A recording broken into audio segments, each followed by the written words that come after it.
And we are live!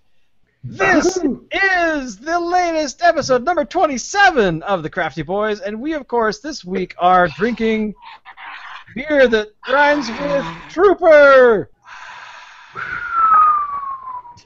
Awesome. But, of course, only two of us, are anyways. got it. The other two are pulling a Shane, and they're drinking whatever. So there you go. So thank you for coming and watching us. It's pretty awesome that you're here. We have 0 viewers, which is even better. So I'll start introducing. Let's start on the East Coast. Who are you, sir? Who's currently living in a castle? Right. I'm Locke Fulton out here in Ontario.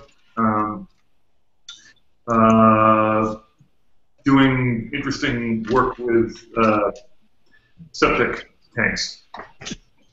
Wow. Awesome. Okay. Sounds like crappy work. Oh, seriously? That's low-hanging fruit, man. Yeah, it is. You can do better than that. I gotta take it. I know you can. Right? You gotta take the low-hanging stuff before you take the stuff that's up high. Yeah. Okay, fair enough. But before we're done, Alan, I expect a better one out of you. All right. No, I actually We're done tonight. doing septic. I'm doing operations and maintenance guides for quasi-municipal grade septic tanks. I'm doing my pour just because I can't wait. I gotta try this beer. I haven't had it yet. Now, who are you, Dave? And where are you? Who am I? Who am I? Well, there's a question and a half. Yeah, Dave in Comox Valley, on the island, as we call it, Vancouver Island. If you Sorry, pause for a sec, Dave. What the hell? What are you doing, Lockhart? Trying to get the beer. Sorry, Dave was talking and I just kind of glanced down. I see Locke with a flippin' fire poker going to town. Locke. They've invented these things. They're called bottle openers. Maybe try investing in one instead of using a big long spear that you can kill yourself with. And he left. And Alan, of course. Who are you?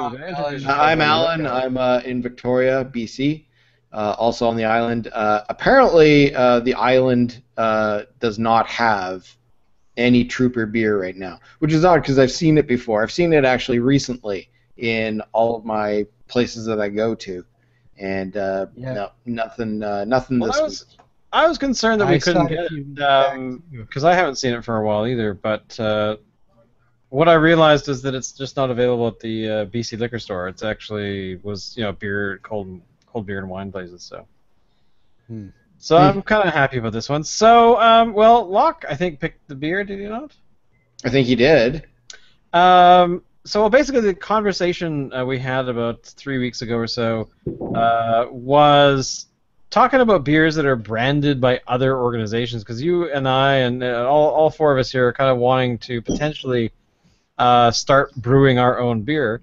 Alan has done it. I'm sure. Locke, have you brewed beer? Yes. Got it. Nice. I haven't, and I don't know. Dave, have you? Nope, I have not. My brother has. So it's kind of an adventure since we talk about beer. We like beer. Why not make our own beer?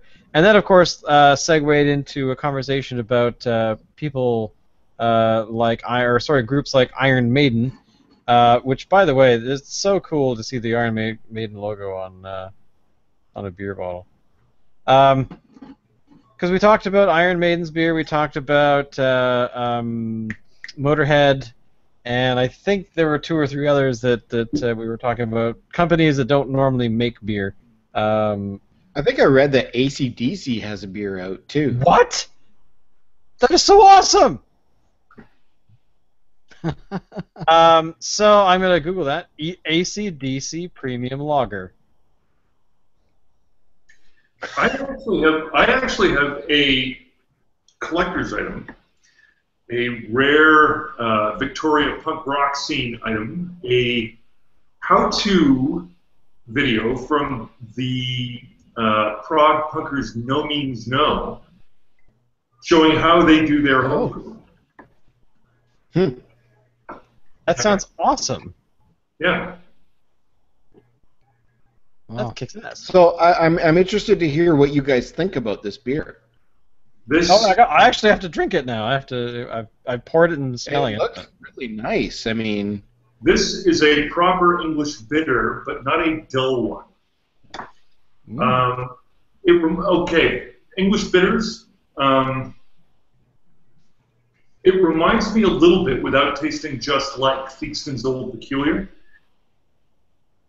So in terms of real ales, yeah, I mean, I would say that this is a classy product. It's what you want. I like this. Oh my goodness. Yeah. It's like a I taste like nuts or something. Like is that what a bitter normally tastes like? I had no idea it tastes like nuts. Shut up. It tastes like salty nuts. I mean, I think what they call it is strong session ale, but I think it tastes, suspiciously like a bitter. Which is to say that it's hoppier than your sort of goes down like water. I don't know. Let me see. If you think of English ales, like your London Pride would be less hoppy than this, right? Right. I think most people tried London Pride at some point. Your Spitfire is less hoppy than this still. What else? What else do I compare it to? so let me ask you this. It reminds me a little bit of Theakston's Old Peculiar. So let me ask you this. Is it so good, would you be willing to run to the hills to pick up a bottle? Would you call the number of the beast to pick one up? What? These are Iron Maiden songs. I would go all the way down to Acacia Avenue to get one. That was awesome. Alan, you're almost digging yourself deeper here, buddy. I know. I was actually waiting all day to say that. I was thinking about it this morning when I got up. I was like, oh, I'm going to work in Run to the Hills into it. In the number of the beast. I'm totally going to carve that into my forehead.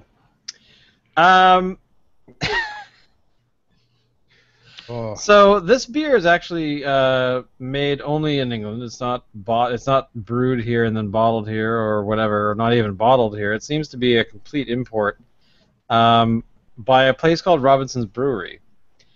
Now, I know that Locke, you have been in England many, many times.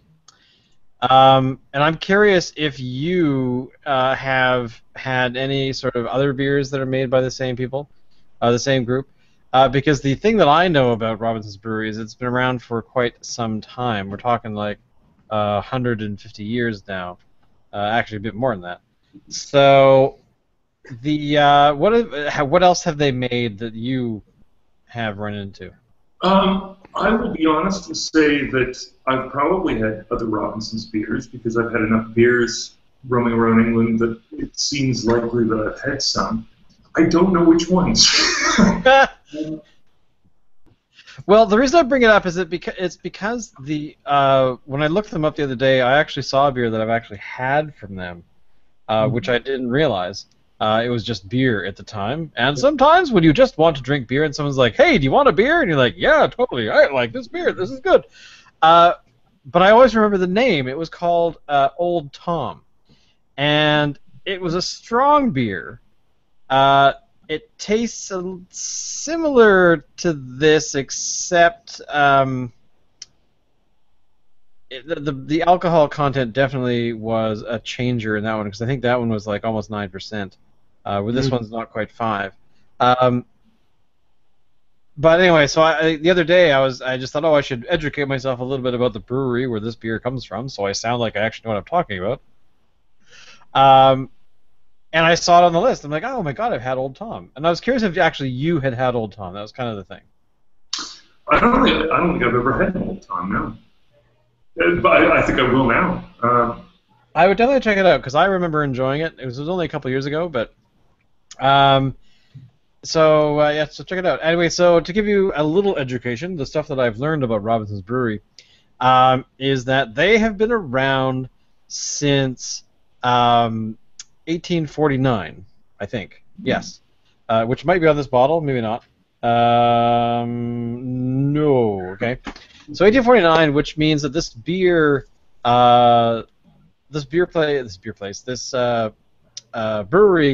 has been around for so long that it has its own chain of like pubs and things. So, or as they're called, I gather, public houses in England, which we're starting to see more of that in Canada, where they're calling them, a public house of some sort. And they are most popular in the north. I don't know why. Locke, would you have any insight as to what is different about beer drinkers in the north of England as opposed to the south? Probably that they drink more of it. For a start. Because they live in the north. That's basically it. We have to be up here. Like Sean Bean in a movie getting killed. He's from the north as well, I gather. Yeah. I have no idea how that even applies. But so it's just interesting that this beer from a metal band partnered with an organization that has such a history, which I kind of like. I mean, the beer is based on the brewery, for example. Like this is based on a battle that occurred in 1854, which is 5 years younger than the brewery itself, which I thought was kind of bizarre somehow. I want to go there, and I actually want to tour this brewery because I imagine it probably has a lot of history where they are. So.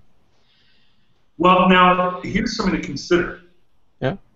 The Returns of Light Brigade was part of the Battle of Balaclava. I don't know if you know much about where Balaclava is geographically, but the current tiff between the Ukraine and Russia, right, is connected. Is basically right in that area. There have been a number of altercations around that particular part of the world that have had game-changing results for the course of history. So consider the present situation in light of the Battle of Balaclava. Now here's a Maiden fan observation, which I think is sort of interesting. Maiden have a really strong following in Russia, partly because they were one of the first bands to actually make the effort to cross the Iron Curtain and play for Russian audiences back when this was a difficult thing to do. They went out of their way, and people loved them for it. But when they came out with the Made in England tour, and they did the alternate version of the Trooper art with the Eddie on the horse. So he's on the horseback and he's charging, right? Yep. When they did their world tour, for everywhere they went, they would change the flag that he's carrying to wherever they were going, until they got to Russia. And for Russia, no, they stuck with the British flag. I can tell you, I bet there's more than a few Russians who looked at that and went, yeah, that's pretty fun. That's kind of awesome. So, we've been talking about the Trooper beer and a little bit of history there. Dave and Alan, you guys were not successful at getting the beer. You got some other stuff. What are you guys chugging now? Alan, do you want to take it? Dave, you go ahead. Why, thank you, sir. Mm-hmm. I got something completely and totally unrelated to anything even remotely resembling what you other two are drinking. So this is Hoynes Summer Haze. And they're billing it as a honey hef. A honey. And you know what? I'm quite liking this. Yes. It's nice. It's really... I don't know if it's the smoothest one that I've had, but it's smooth. I'm liking it. It's Cool. chill. It's Are you definitely able a to summer taste the beer. honey? Like, Is the honey flavor I guess you could distinctive, or? I don't know about distinctive, but I think I am, getting a bit of honey experience here. Yeah. Interesting.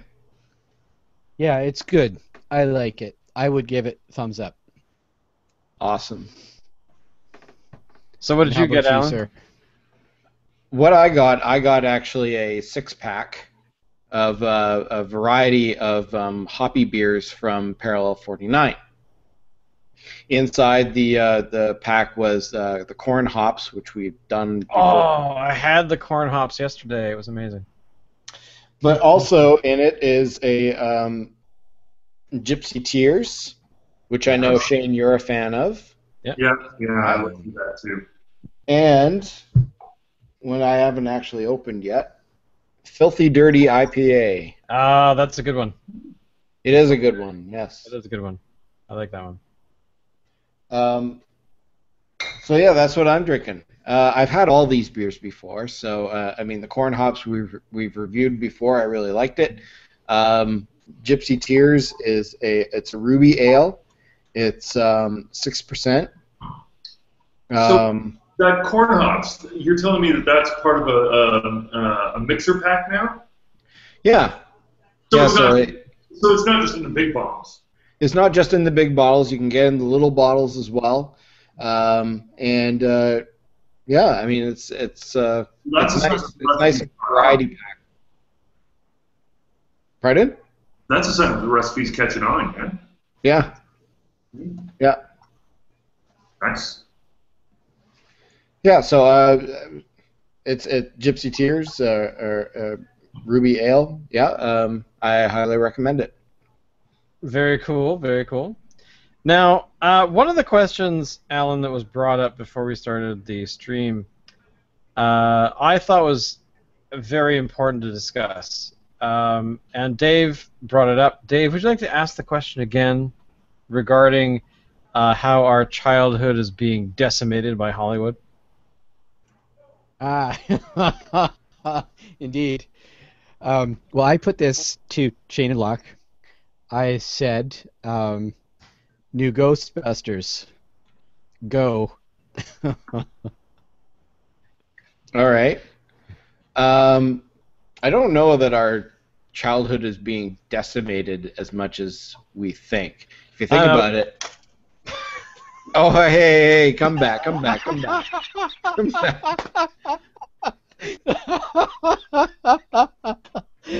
You know, Gentlemen, this is our last podcast.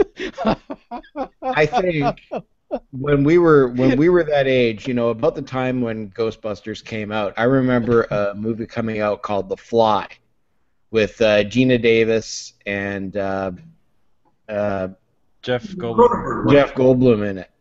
That was a remake from a movie made 30 years prior. Yeah. There was actually a few movies that came out around that time that were remakes of movies made 30 years before in the 50s. Yeah. And now I'm just seeing the same thing again. It's been 30 years since these movies have been made. Ghostbusters. What? Yeah, it's been 30 years. They're just recycling old stories, and that seems to be the shelf life, is about 30 years. I'm willing to give it a chance and see what they do and let it stand on its own.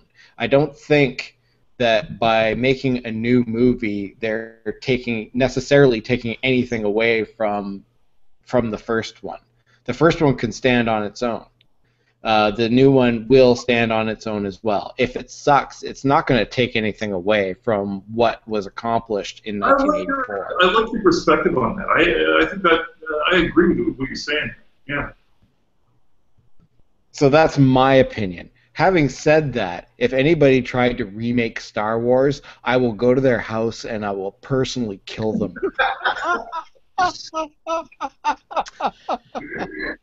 That was actually Okay, kind of the Alan, response I was hoping for about Ghostbusters, but you're right, Star Wars. Granted, Okay, so I just want to put a slightly finer point on this. So, okay. Let's split this into the two trilogies. Well, I Are was you just going going to to say make they that a tried to blanket remake statement Star about Wars both in trilogies, 99. Alan?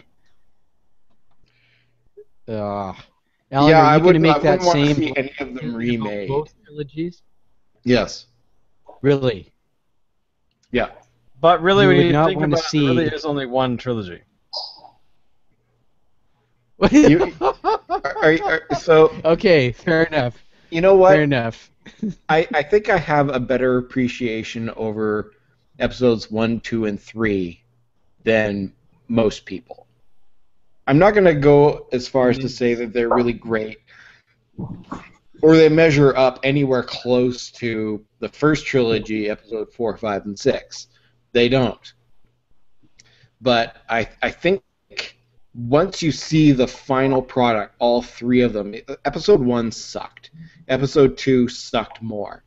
Episode 3, though, once it tied everything together, made episode 1 and 2 better than they were without number 3. You get what I'm saying? You needed to accept them as a full package. And if the movies on their own don't measure up, but if you consider it all together in one and you see that full story, I think they're a lot better than people give them credit for. Here's the thing. You know, it's a really ambitious project that Lucas took on. You know, like, evidently the scope of the story that he wrote initially was huge, right? Mm-hmm. And, you know, I'm not surprised, you know, considering that he was one of Joseph Campbell's, you know, sort of star pupils, if you see what I mean. Like grew up with the context of mythology as something that he was doing as a project.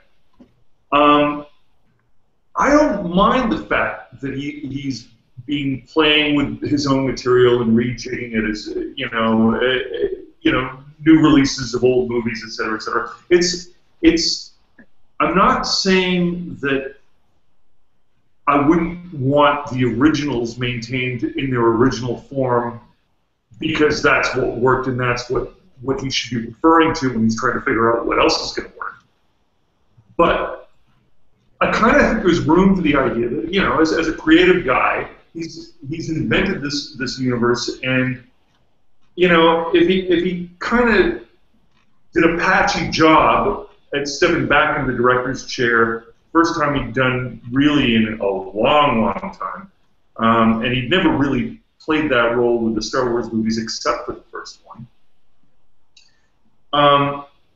The idea that now we've got more movies coming along, I mean, I think there's room for the idea that when the next 3 movies come out, Lucas should kind of fine-tune the whole thing. And kind of, I'd like to see what he thinks of his vision and what he thinks that the whole thing ought to look like as a complete sort of thing, right? I'd be fascinated to know what he thinks it ought to look like. Now, that said, I think in order for that to work, he has to have people that'll tell him no sitting around him, people he trusts, people that we trust. And that's the problem with episodes 1, 2, and 3. He didn't have that. He had that with episode 4, 5, and 6. He had people who were around him that he trusted that would say no to him. Like, okay, let's dial it down and keep, stay on track here. And that's why those movies were so good. He didn't have that for episodes 1, 2, and 3. Still, I mean, I think they're better than what people, give them credit for. But I don't like seeing a lot of movies remade. I'm willing to give them a shot. I'm not going to put them down before I've even seen them. for instance, Ben Affleck being chosen to be Batman in the next Batman movie. A lot of people. He's taken a lot of flack for that, hasn't he? Yeah, he's taken a lot of flack for it, and you know what? So did Michael Keaton. Before the Tim Burton Batman, I thought he was actually really good. Batman's an awkward dude. There's no way around it. He's a bit of an awkward dude. So getting an awkward casting, maybe not such a crazy idea. Yeah, I don't think it should be like an action hero kind of guy, a muscle-bound dude. It's got to be somebody unexpected. So I'm willing to give Ben Affleck, the benefit of the doubt and at least let him do it and then judge it afterwards. I've heard of some other remakes that are in the offing, perhaps Weird Science. I don't know how I feel about that. But they did remake of Star Trek. And I always said that no way they could ever do that. And actually, I thought they were pretty good. I know Shane feels that they don't have soul, but I mean, as you noticed, I've been very quiet on the. You have been very quiet. Thank you. Why would you do a remake of Weird Science? Why wouldn't you just do a movie in the style of Weird Science? Because the truth is, if you look at Weird Science objectively and then look at My Science Project, I think My Science Project is a better movie. That's just my view. Right. It's a slightly you got a good point. Slightly different market it's addressing. Like Weird Science is comfortably middle class. My Science Project is, maybe a little bit greasier. I don't know. For that matter, now something I would like to see somebody do is reboot the House franchise. The House, as in. But I don't want horror movies. I don't want them to come out with another House movie. I want them. I want it to be whatever number they're up to now. Just keep following that sequence. Add another number to it. That's what I want. I like the fact that the number must be something like 7 or 8 by now. I'm up for that. I want that. Okay. Oh, sorry. I was thinking you were talking about the medical TV program. No. Jesus Christ! It just ended a few years ago. What are you talking about? Yours, House from the mid '80s, where it was House 2, the second story. Yeah. Okay, now I know it's been a long time. I want another one. Because I think wasn't the first one didn't the first one have William Catt in it? It was like the lead role. I'm pretty sure it was William Catt from Greatest American Hero. He was the lead in House. I don't know. Okay, I'm looking it up. House. Yeah, William Catt. George Wendt? Richard Mall? What? Who knew? Followed, of course, by House 2, the second story, House 3, the horror show, and House 4, which was titled Home, Deadly Home, which came out in 1992. It was a straight-to-video thing. Again, starring William Catt. Yeah, but I do want another one. I don't care what number it is. I want another one. Now, let's bring this full circle, because Iron Maiden are making beer now. Awesome, cool, nice choice. They're making it well. They do a lot of what they do well. Nice to see them doing it well.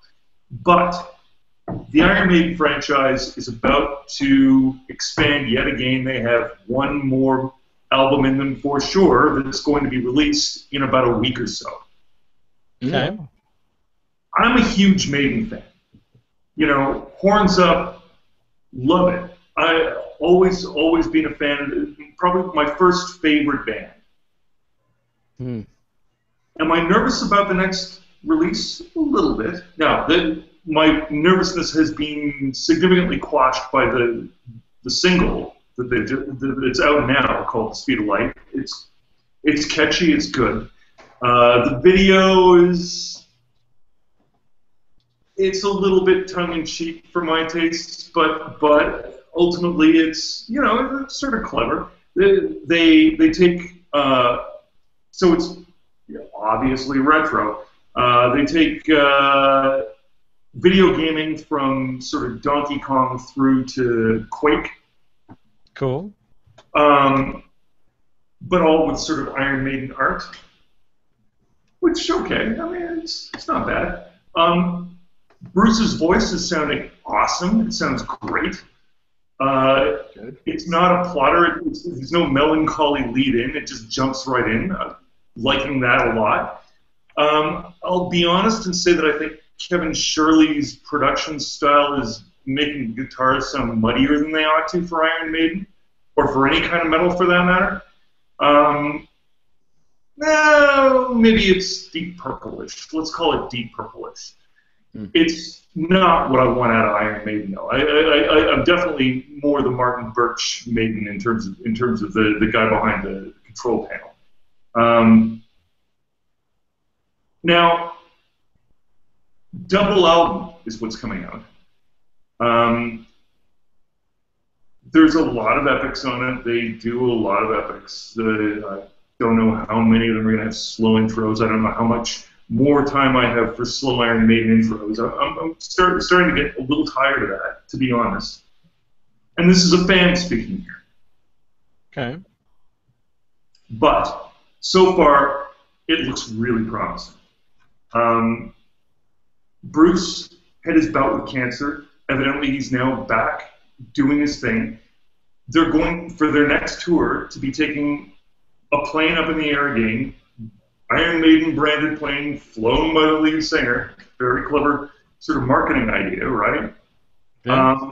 Their plane this time around isn't a 757. They've gone up to a 747. So really? Full-size jumbo jet, right? Which I don't know if they saw that coming, but you kind of hope that they did. I mean, you think about it, it's sort of like, well, I think that the 747 definitely, as a plane... Jumbo jet. You have no way to move up, do you? Yeah. What do you mean? Well, there's 747, 757, 767, 777, and the 787 is now out. So they could go bigger if they really want to. The only reason I'm thinking about 747s is that I watched a video with Bill Nye, the science guy, the other day, and something I learned about him watching these videos, he was talking about his history, which is connected to the 747, believe it or not, he worked, when he first left school, when he got out of school and finished his PhD, he started working at on oil rigs, but then eventually started working at Boeing, where he worked on the team that designed the tail fin, like the actual the fin, what are they? I don't know what they're called, on the 747. So he was one of the designers and the people that put it all together and then had it built.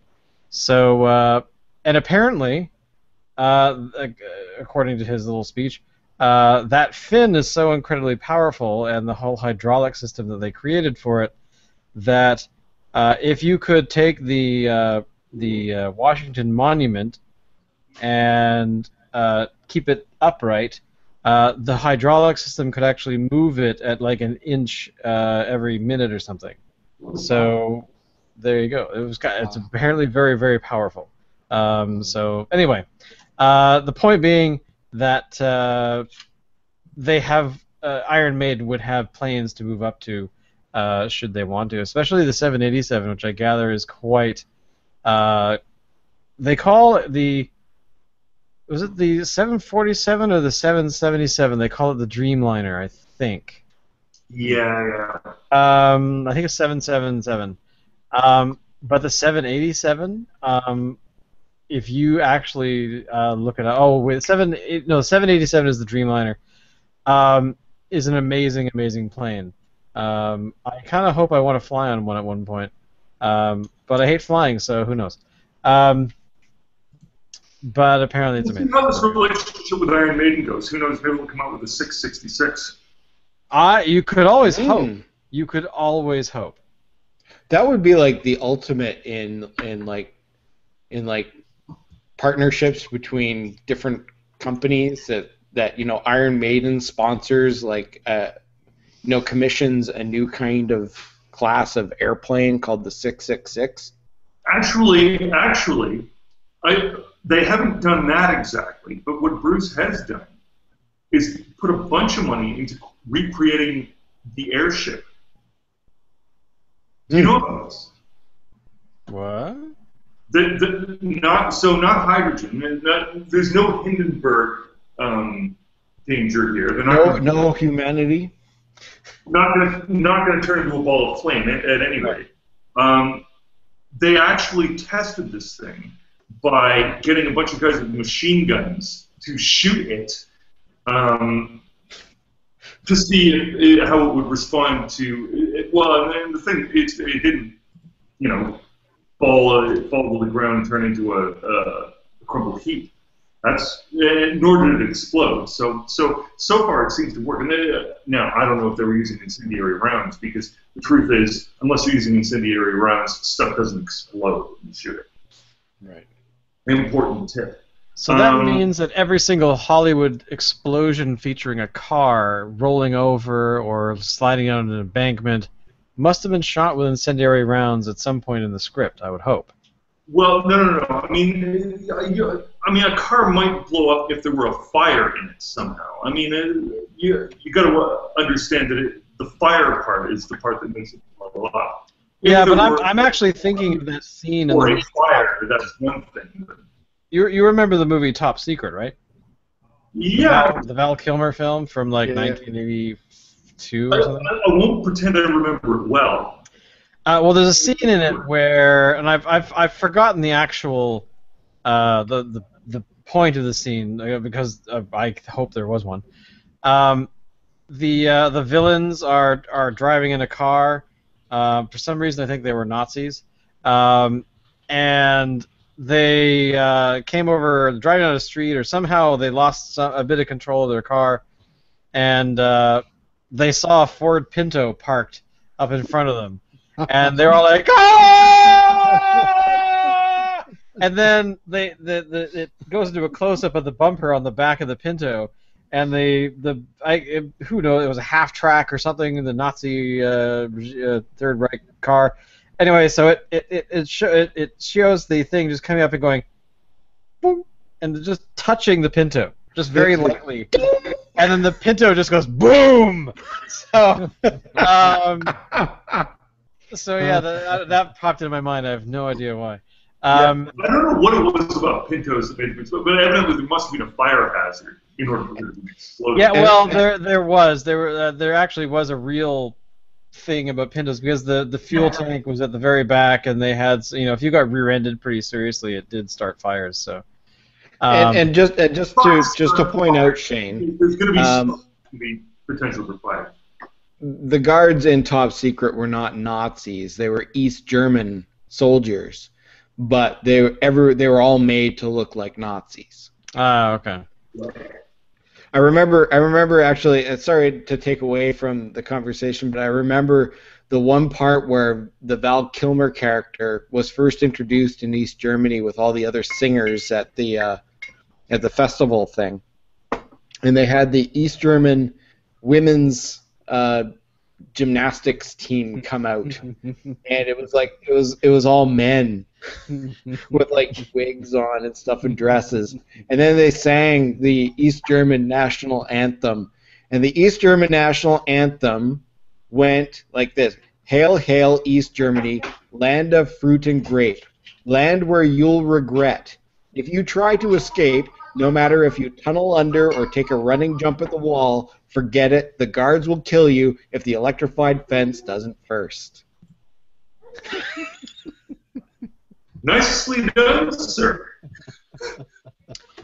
I gotta say, I like that film.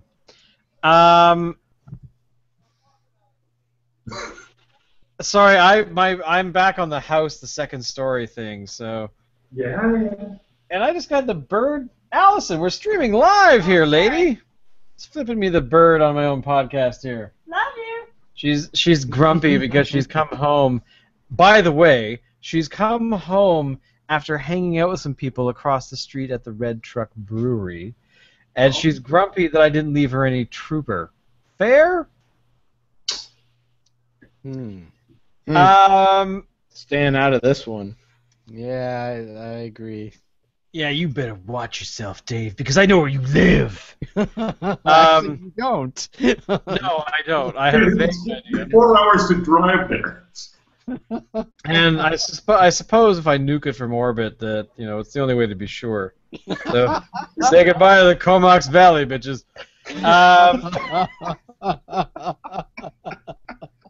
Which reminds me, speaking of films of our somewhat of our childhood, Alien, which I watched in the theater a couple of months back as a double feature of Alien and Aliens. At the theater in Vancouver, the Rio, where you can buy real beer in the concession. Not fake beer? Not fake beer, no. Like, They were serving Blue Buck that day, so I was quite happy. They're making another Alien film. What? Yes. I am actually kind of surprised you haven't heard about this. They are making a film after Prometheus 2, which is sad.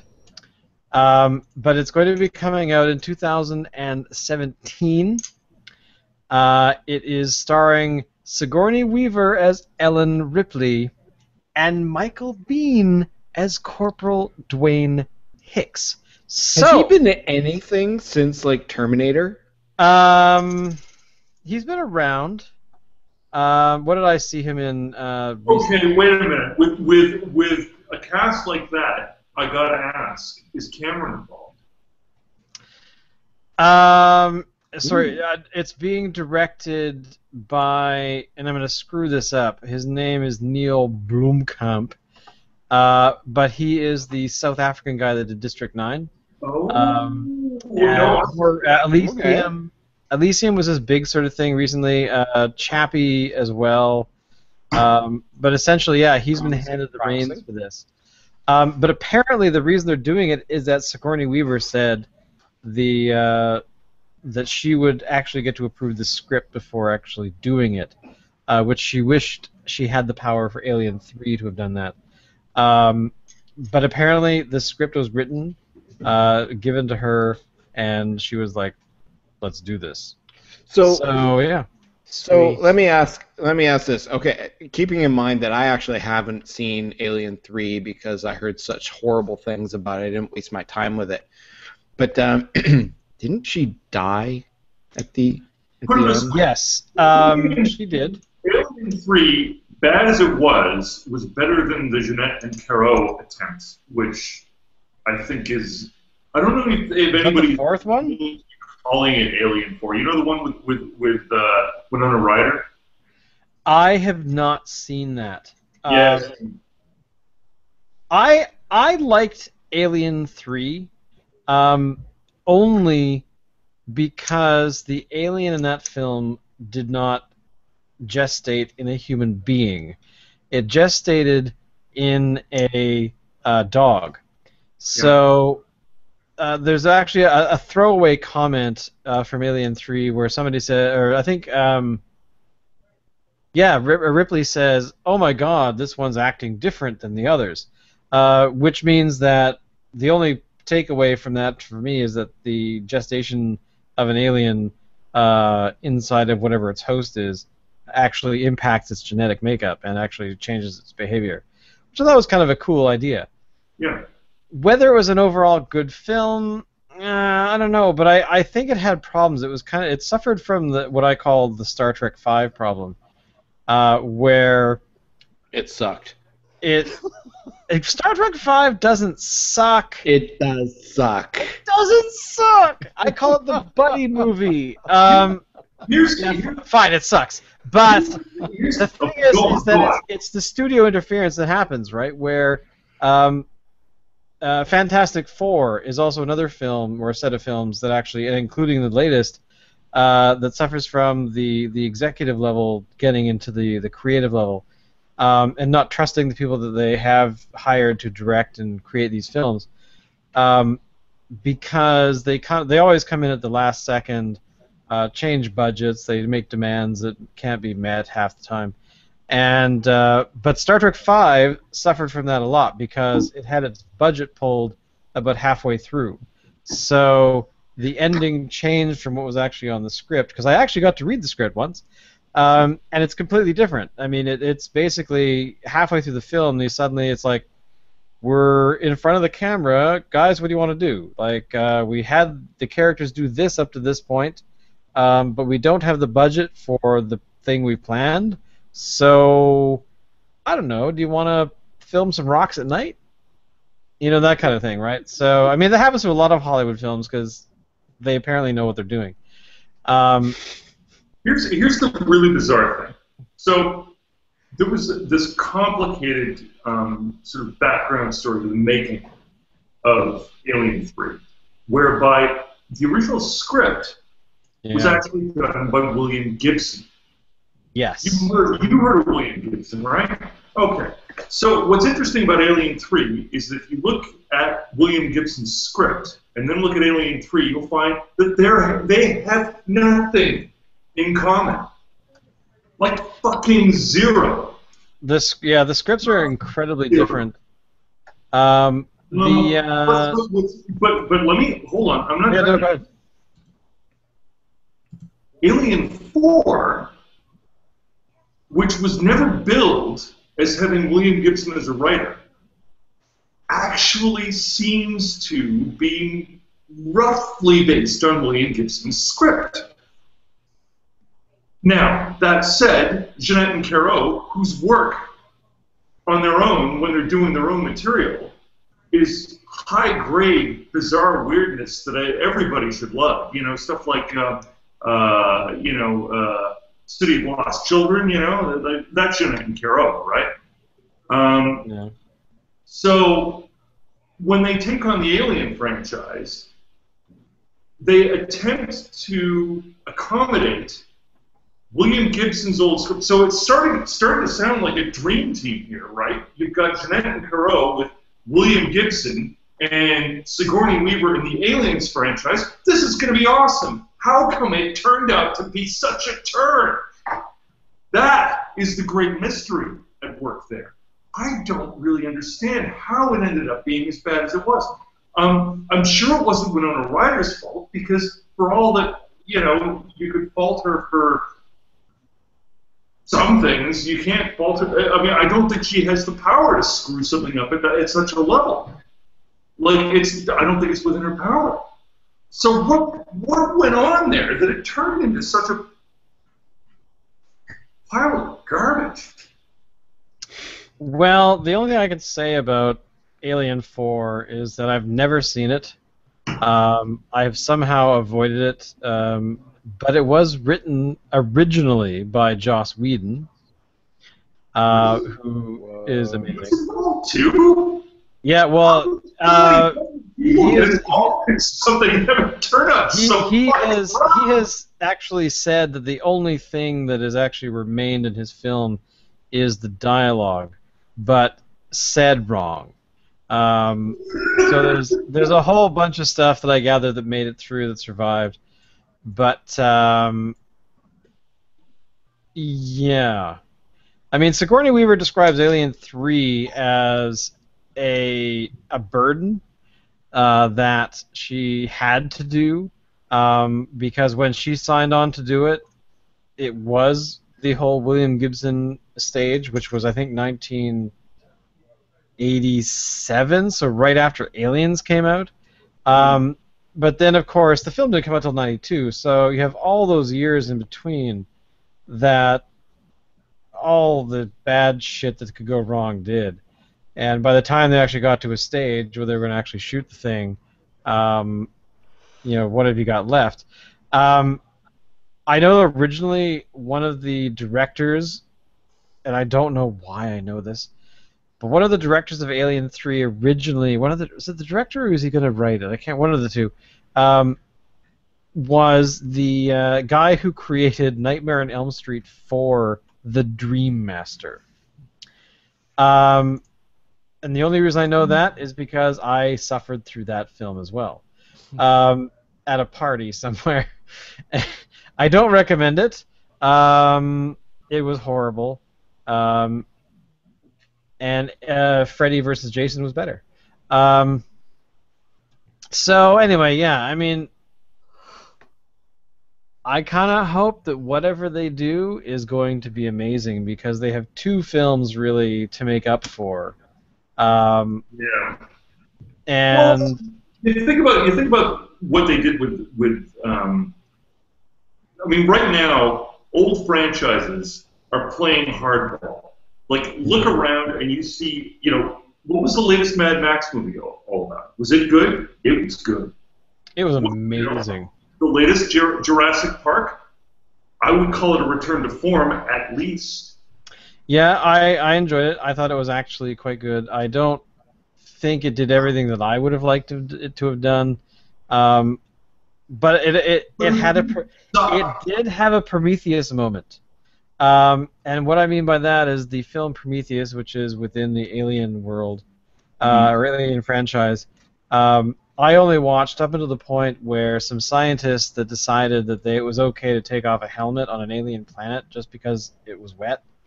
Oh, certainly there must be breathable air. Let me take off my helmet without testing anything.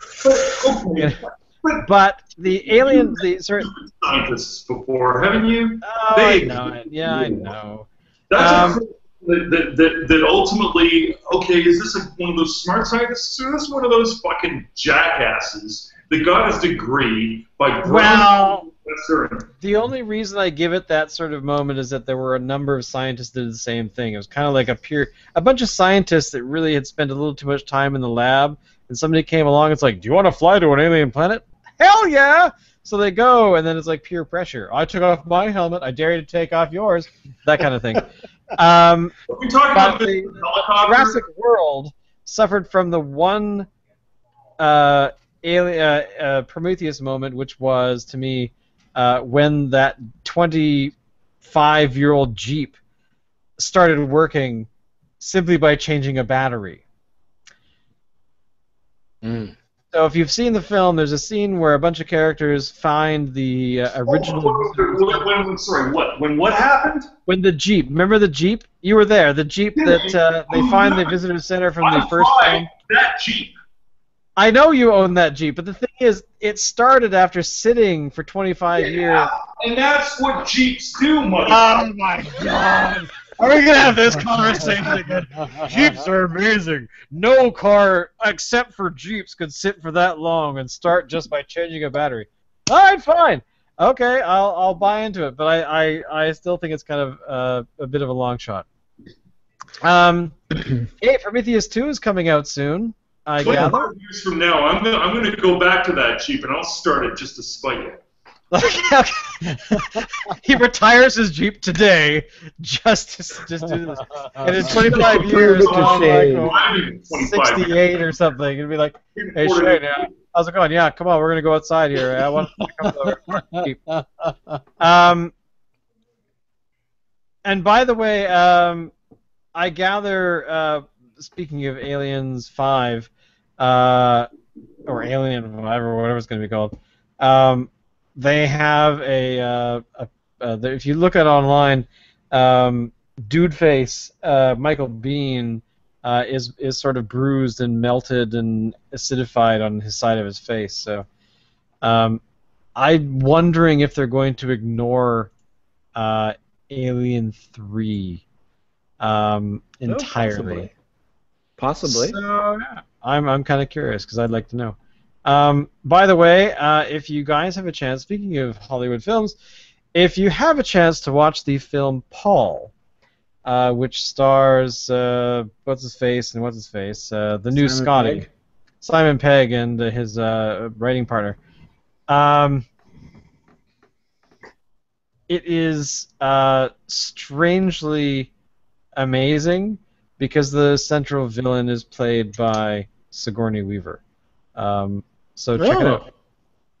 Yeah, so check that out. It's a silly little film, totally worth like a Saturday night when you have nothing else better to do. But anyway, I think that kind of wraps it up for this week because we've been talking for a while. I didn't even pay attention when we started. Over an hour. So, any final words for this beer and/or films that hopefully won't result in terrible remakes? No, I'm good. Let me say something about flavor.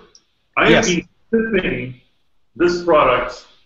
This is 2 of these have gone down the whole time that we've been talking. And maybe that's because I'm a loudmouth, but in the time leading up to us doing this thing, which was probably about half that time, I put back 4 lagers just because they don't taste like anything and they're just frothy, slightly barfy tasting water. Yeah. This is something that I'm actually enjoying. I'm sipping it because I like sipping it. It's not when you get quality, it lasts, and in that respect, I'd say it's probably a little bit like cheese. Dave? All I can say is crossing fingers for Star Wars. Really crossing fingers. Okay. I know we didn't really talk too much about Star Wars, but that's the only one I really care about.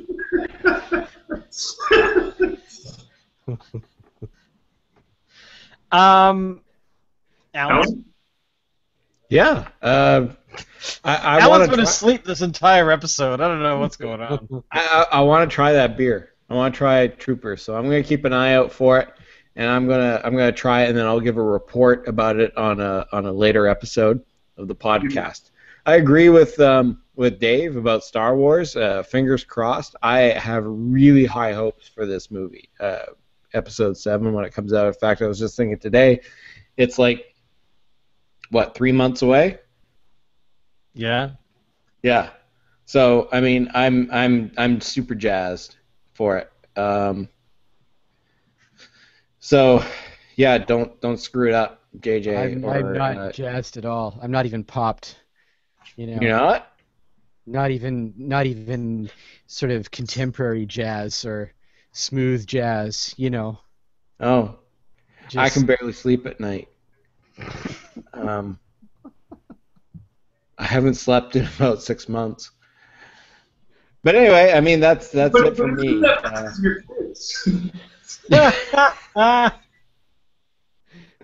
Jerks. Cool. Well, thank you, the one person that was watching. I don't know who they were. Probably your sister. But I want to give a shout out to a new favorite band of mine that kind of fits with our theme tonight of films that we watched as pseudo youngsters. But the Cybertronic Spree, which is a band that I wish I was a member of, to be honest, who do nothing but the songs from the original, the 1986 film called Transformers: The Movie. And any of their other songs appear to be Transformers related. So they write their own stuff, but it has to do with Transformers because they dress up on stage. Think of Gwar, but dressed up as Transformers that is made out of like papercraft. It's kind of weird. So the Cybertronic Spree, I gotta say, guys, they are a couple of years old now, and check them out. They have a YouTube channel. You can't miss them. They're playing Kick-Ass covers. Yes, they are. All right. So there you go. All right, guys. Well, thanks so much. We did miss last week because I was out of town in a place where there was no internet whatsoever. But we will see you all next week. Do we know what the beer is? Do we want to give them a kind of a sneak preview of what the beer is next week? I don't think we have any idea what the beer is next week. So it should remain a state secret, I think. Okay, a state secret. And by the way, another shout out that just popped into my mind. The Mount Begbie Brewing favorited our episode on Twitter. Really? So a shout out to them I don't know if they actually watched anything, but they favorited it anyway, because we talked about their beer. So yeah, very good, dudes, and let's Very go awesome. talk about man stuff next week. I don't know what this is, but this is what I'm doing. It's And Dave, manliness. That's pure manliness. I know, and the last thing tonight, Dave, lose the top.